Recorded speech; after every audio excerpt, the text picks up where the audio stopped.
Hello dear students, एक RC circuit का एक प्रॉब्लम गिवन है जिसमें charge on the capacitor at t equal to 5 R C L N two हमें बताना है कितना होगा if switch K is close at t equal to 0।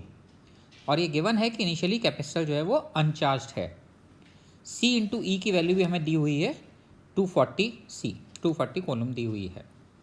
तो ज़रा यहाँ पर ध्यान दें कि अगर हम चार्ज कैलकुलेट करना चाहते हैं, आप चाहें तो इसको एक बार ट्राई कर लीजिए और उसके बाद सॉल्यूशन देख सकते हैं।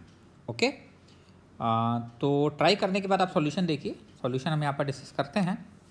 सॉल्यूशन में आप लोगों को पता है कि ऐसे केस में मैं डायरेक्ट इसको सॉल्व करना आपको बताऊंगा। आरसी सर्किट में अगर हम चार्जिंग का केस लेते हैं तो Q is equal to Q naught 1 minus e to the power minus t divided by tau होता है। अब इसमें जो Q नॉट होता है वो होता है charge at steady state. Steady state का मतलब आप लोगों को पता है कि स्टेडी स्टेट में हम लोग कैपेसिटर को एक ओपन सर्किट से रिप्लेस कर देते हैं। तो क्यू नॉट कैलकुलेट करने के लिए हम कैपेसिटर को ओपन सर्किट से रिप्लेस कर देंगे, कैपेसिटर की प्लेट्स के अक्रॉस पोटेंशियल डिफरेंस निकाल देंगे और Q equal to C V से हमारे पास चार्ज आ जाएगा। और tau is equal to time constant होता है ऐसे केस में। और टाइम कॉन्स्टेंट डायरेक्टली कैलकुलेट करने के लिए हम क्या करते हैं कि बैटरी को तो रिप्लेस कर देते हैं प्लेन वायर से। ये आप ध्यान रखें, बैटरी को प्लेन वायर से रिप्लेस कर दीजिए और कैपेसिटर को हम एक बैटरी मानकर उसके अक्रॉस आर इक्वलेंट निकाल देते हैं। आर इक्वलेंट अक्रॉस सी मतलब अक्रॉस बैटरी निकाल देते हैं। तो टाइम कांस्टेंट हमारे पास आर इक्वलेंट इंटू सी हो जाता है। ये चीज़ हम डायरेक्ट अप्लाई करके इस प्रॉब्लम को सॉल्व करेंगे, ज़रा ध्यान दें। तो पहले मैं क्यू नॉट कैलकुलेट करने जा रहा हूँ। क्यू नॉट कैलकुलेट करने के लिए मैं कैपेसिटर को ओपन सर्किट से रिप्लेस करूँगा और बैटरी ई लगी हुई है तो हमारा सर्किट इस तरह का हो जाएगा। दिस इज ई, देन यहाँ पर एक रेजिस्टेंस हो जाएगा आर और यहाँ पर एक रेजिस्टेंस ऐसे आर एंड आर। कैपेसिटर को हम ओपन सर्किट से रिप्लेस कर देते हैं।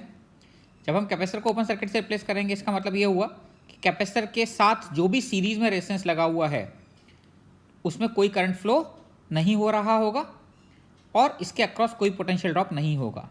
तो जो भी रेजिस्टेंस सीरीज में लगा हुआ है कैपेसिटर के साथ उसको भी आप प्लेन वायर से रिप्लेस कर सकते हैं, because at steady state no current is flowing through capacitor, charge is constant.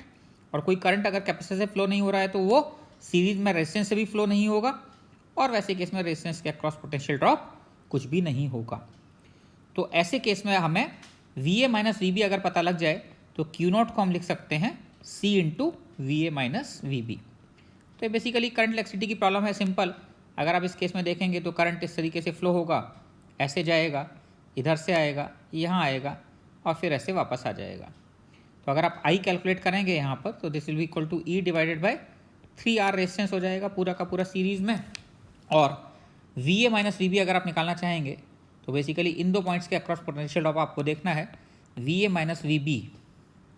तो 2R के अक्रॉस जो पोटेंशियल ड्रॉप होगा इस 2R के अक्रॉस वही पोटेंशियल ड्रॉप बेसिकली आपका ए बी के अक्रॉस भी हो जाएगा, क्योंकि ये पॉइंट ये वाला पॉइंट हो जाता है और ए वाला पॉइंट इस वाले पॉइंट से मैच हो रहा है। तो इस केस में अगर हम V A minus V B देखें तो कितना आ रहा है, V A minus V B equal to I into 2R and I हम लोग कैलकुलेट कर चुके हैं ई divide by 3R into 2R। तो सिंपल सा आपके पास V A minus V B की वैल्यू कितनी आ जा रही है, 2E बाई 3। तो क्यू नॉट वैल्यू कितनी हो जाएगी, Q naught charge at steady state C into V A minus V B that is equal to 2CE divided by 3। तो एक वैल्यू हमें क्यू नॉट की पता लग जाती है। अब सेकंड हम ये कैलकुलेट कर लेते हैं कि यहाँ पर आर इक्वलेंट कितना होना चाहिए। तो टाइम कांस्टेंट निकालने के लिए बेसिकली हम आर इक्वलेंट निकालना चाह रहे हैं, आर इक्वलेंट इंटू सी। ये सेकंड पार्ट अब देख लेते हैं इसका। आर इक्वलेंट के लिए मैंने आपको क्या बताया, बैटरी को रिप्लेस करें प्लेन वायर से और कैपेसिटर को रिप्लेस कर दें बैटरी से। तो यहाँ पर ये पॉइंट ए हो जाता है, ये रेजिस्टेंस आर हो जाएगा, दिस रेजिस्टेंस इज आर। यहाँ पर आप बैटरी लगा देंगे और ये रेजिस्टेंस आर। तो ऐसे केस में आप देख सकते हैं कि बेसिकली सिचुएशन ये है कि यहाँ पर अगर आप देखते तो ये R और R, इस 2R के साथ ये R पैरेलल में हो जाएगा, इस 2R के साथ ये R पैरेलल में, और इस इक्विवेलेंट के साथ ये सीरीज़ में हो जाएगा। मतलब बेसिकली अगर आप इसका इक्विवेलेंट सर्किट बनाना चाहें तो ऐसा बनेगा कि यहाँ पर R आया, देन 2R आया, और इस जगह पर इसके साथ रेजिस्टेंस R लगा हुआ है। तो इसका इक्विवेलेंट बड़े आराम से आप लोग निकाल सकते हैं। इन दोनों का इक्विवेलेंट अगर आप देखेंगे तो 2R/3 हो जाएगा, और 2R/3 प्लस R 5R/3 हो जाएगा। तो R इक्विवेलेंट सीधे सीधे आपके पास कितना आ जाता है, 2R/3 plus R, that is equal to 5R/3।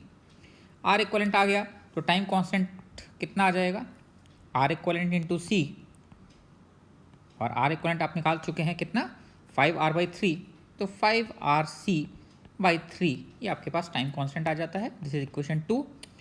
अब आप Q is equal to Q0 1 minus e to the power minus t divide by tau में वैल्यू पुट कर देते हैं, टॉ इज टाइम कांस्टेंट, तो that is equal to Q0 which is equal to 2CE/3 1 minus e to the power minus t by 5RC divided by 3।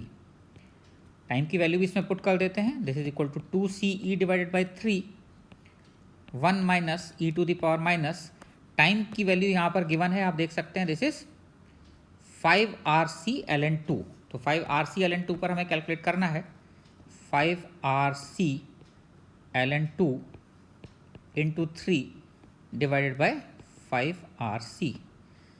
आप देख सकते हैं 5RC से 5RC कैंसिल हो जा रहा है, और आपके पास ये रिजल्ट आ जाएगा direct 2CE/3 1 minus e to the power minus 3/ln2। इसको आप सॉल्व कर लेते हैं तो 2CE/3 1 माइनस 1 अपॉन कर देते हैं इसको, e to the power ln2 की पावर 3 8 हो जाएगा, e to the power ln8 क्या हो जाएगा, 1/8 डायरेक्ट आ जाएगा, this equal to 2CE/3 1 minus 1/8 which is equal to 7/8। so 2CE/3 into 7/8 which comes out to be 7CE divided by 12। और question में आप देख सकते हैं कि क्या वैल्यू गिवन है, CE इक्वल टू 240 कूलम दिया हुआ है, तो अगर इसकी वैल्यू पुट कर दी जाए तो 7/12 into 240, this comes out to be कितना हो गया, 7 इंटू 20, दैट इज़ 140 कूलम। ये आपका आंसर आ जाता है। तो इस प्रॉब्लम में मैंने आपको समझाने की कोशिश की है कि RC सर्किट के केसेस में किस तरीके से आप Q0 चार्ज की वैल्यू स्टेडी स्टेट पे और टाइम कांस्टेंट डायरेक्टली कैलकुलेट करके प्रॉब्लम को सॉल्व कर सकते हैं। इंटीग्रेशन करने की और इक्वेशन लिखने की कोई ज़रूरत नहीं है। आई होप आपको समझ में आ गया होगा।